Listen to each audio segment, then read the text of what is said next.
जनता दरबार में मुख्यमंत्री ने सुनी 159 लोगों की फरियाद। समाधान के लिए अधिकारियों को दिए आवश्यक दिशा निर्देश।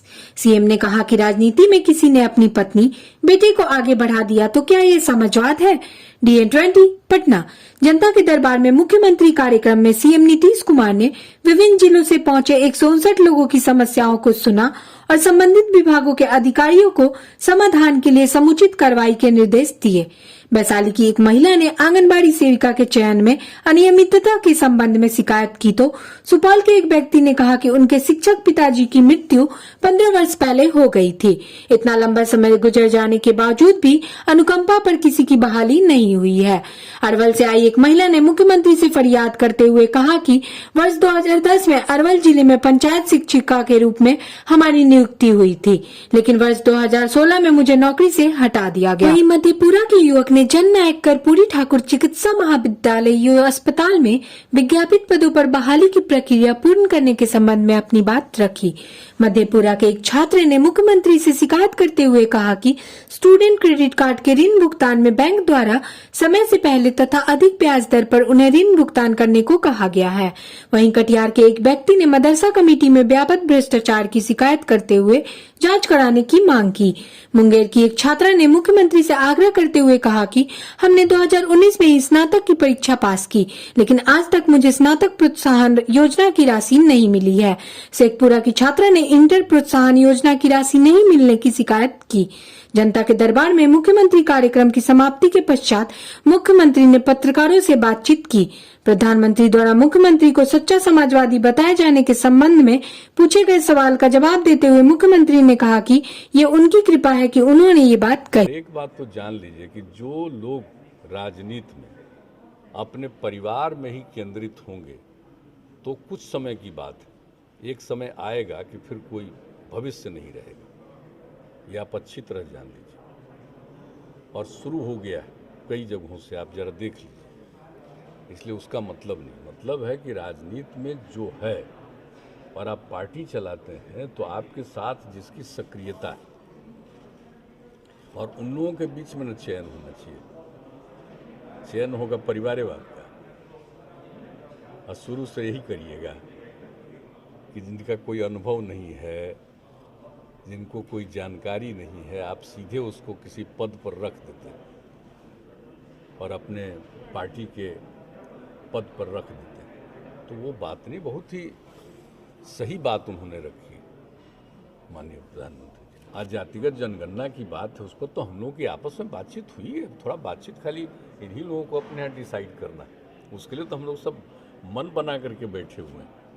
हम तो उसमें ऑल पार्टी करेंगे ना, तो उसमें इन लोगों का भी आपस में चल ही रहा बातचीत, कोई ऐसी बात है। और केंद्र से भी तो कहा ही ना गया है कि भाई यहाँ तो हम लोग नहीं करेंगे, लेकिन कोई राज्य करना चाहती तो बात आ ना गई है। तो उसी पर ना हम लोग कह रहे हैं कि हम लोग यहाँ पर बातचीत करके और उसका पूरा का पूरा एक तौर तरीका जो भी हम लोग सोच रहे हैं सब कर लेंगे, तो उसी हिसाब से सबको जानकारी तो हो जाएगी किस जात की कितनी आबादी है, क्या है, और इसमें हम लोगों को और क्या सुधार के लिए करना पड़ेगा, लोगों के विकास के लिए करना पड़ेगा, लोगों के उत्थान के लिए करना पड़ेगा। तो राज्य के हित में और ज़्यादा होगा।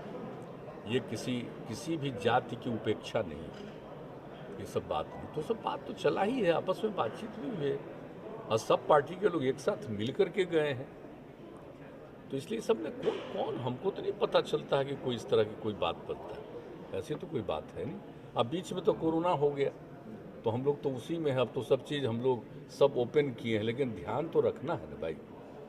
तो हम लोग का माइंड तो उधर भी है ना, एक एक चीज़ पर है। तो कुछ चीज़ें हैं, उन चीज़ों पर ध्यान रखते हुए सब काम करना है। चलिए बुलंद रहिए। अरे छोड़िए तो, सब बेकार है, सब बेकार है। आप लोग कर रहे हैं, कोई मतलब नहीं। कोर्ट गए किया है, कहाँ गया, सब गया। यहाँ पर क्या करेगा हम लोगों का? तो जो भी हम लोगों ने स्कूल में शुरू किया, अब सब जो पहनता है एक तरह का पहनता है, लेकिन अब सिर के ऊपर कोई कुछ लगा देगा, अब कोई कहीं ये सब लगा लेता है, चंदन उंदन ये सब लगा लेता है, तो उस सब पर कुछ है।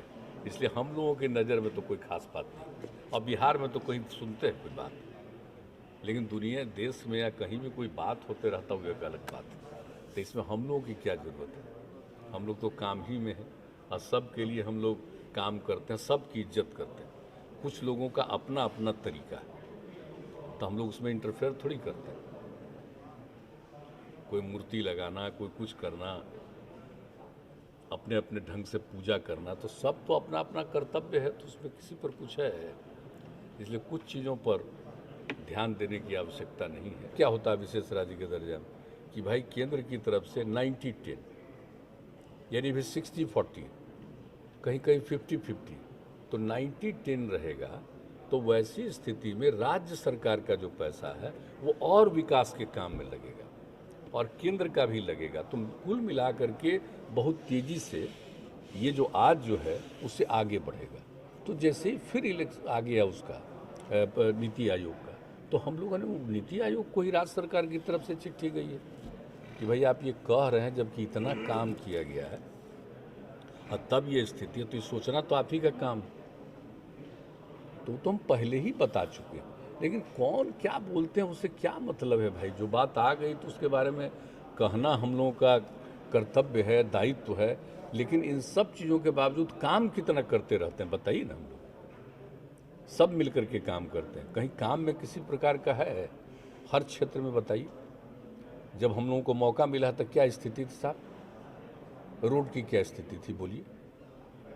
शिक्षा की क्या स्थिति थी? स्वास्थ्य की क्या स्थिति थी? लॉ एंड ऑर्डर की क्या स्थिति थी? और आज जरा सा देख लीजिए कितना ज़्यादा महिलाओं की क्या स्थिति थी, गरीब परिवार के लोगों की क्या स्थिति, आज कितना आगे बढ़ा। तो हम लोग तो भाई काम कर ही रहे हैं। और देखिए जो आबादी हम लोगों की बढ़ी हुई है तो प्रजनन दर भी हम लोग घटा रहे हैं। महिलाओं के शिक्षा का जोर इसलिए दिए कि साहब उसी से प्रजनन दर घटेगा। जब हम लोगों की सरकार बनी तो 4.3 था, अब घट के 3 पर हम लोग पहुंचा दिए।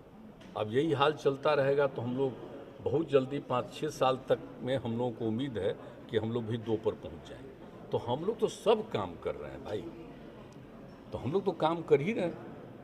और उसमें ऐसा भी नहीं है कि हम लोग आगे नहीं बढ़ रहे हैं, जहाँ नीचे थे उससे बहुत आगे बढ़ रहे हैं। माने 8,000 के करीब थे प्रति व्यक्ति, अब बढ़ के 50,000 के ऊपर पहुंच गए, तो पढ़ रहे हैं। लेकिन देश का तो भाई है 1 लाख से भी ऊपर, तो बात अलग है, 1.25 लाख के ऊपर है। तो अब उसके चलते हम लोग नीचे, तो उसके चलते ये सब बात होती है। लेकिन काम तो हम लोग कर ही रहे, छोड़ तो रही है। और केंद्र सरकार की भी कई योजनाएं चल रही, तो विकास का तो काम हो रहा है, हम लोग तो आगे बढ़ रहे हैं। लेकिन जो न्यूनतम आधार पर हैं उसमें तो कोई अभी लाख भी करेंगे तो नहीं होगा, लेकिन हाँ वो होगा तो वो भी बहुत आगे बढ़ जाएगा। ये लोगों के लिए भी बहुत बड़ी चीज़ है। हम लोग तो कोई परिवारवाद में नहीं, लोगों को, और हम तो सब दिन कहते हैं कि पूरा बिहार एक परिवार, और लोग अपने घर के परिवार को परिवार कहते हैं और उसी परिवारवाद पर रहते हैं, तो समाजवाद खत्म हो जाता है। और समाजवाद के मामले में तो सब एक परिवार है ना। समाजवाद की बड़ी बुनियादी चीज़ है कि सब एक परिवार है। तो इसलिए आदरणीय प्रधानमंत्री जी को जो सब देखे अपना बोल दिए कि सारा सब कुछ जो पहले से होता रहा है और आजकल जो हुआ है, तो हम लोग तो जब से हैं अपने, जब से राजनीति में हैं, सच पूछिए तो अपने छात्र जीवन में भी जब से स्टूडेंट थे उस समय ही जब हम लोग आए हैं सर, तो वहीं से समाजवाद से उसी समय से प्रभावित। पार्टी के अंदर और लोग हैं तो और किसी को प्रतिष्ठा तो दे नहीं रहा है, तब प्रतिष्ठा किसको आप दे रहे हैं बताइए? खाली परिवार को प्रतिष्ठा दीजिएगा, यही है। तो आप हैं समाजवाद से मतलब नहीं है, परिवारवाद से मतलब है। तो इसीलिए ये सब कोई है नहीं, उन्होंने बड़ा सही कह दिया। तब ये लोग अपना जितना बोलते रहे, लेकिन है क्या? आप जरा सोच न लीजिए भाई कि लोगों का अनुभव क्या है। किसी परिवार में पैदा हुआ तो किसी ने अपनी पत्नी को कर दिया, लड़के को कर दिया, तो यही समाजवाद है। अरे आप मेहनत किए हो, आप तक ठीक, और उसके बाद आपने दूसरे के परिवार को ही कर दिया, तो कोई अर्थ तो है नहीं। यही बात प्रधानमंत्री जी बार बार बोल रहे हैं। तमाम लेटेस्ट खबरों को सबसे पहले देखने के लिए सब्सक्राइब करें डिजिटल न्यूज़ 20।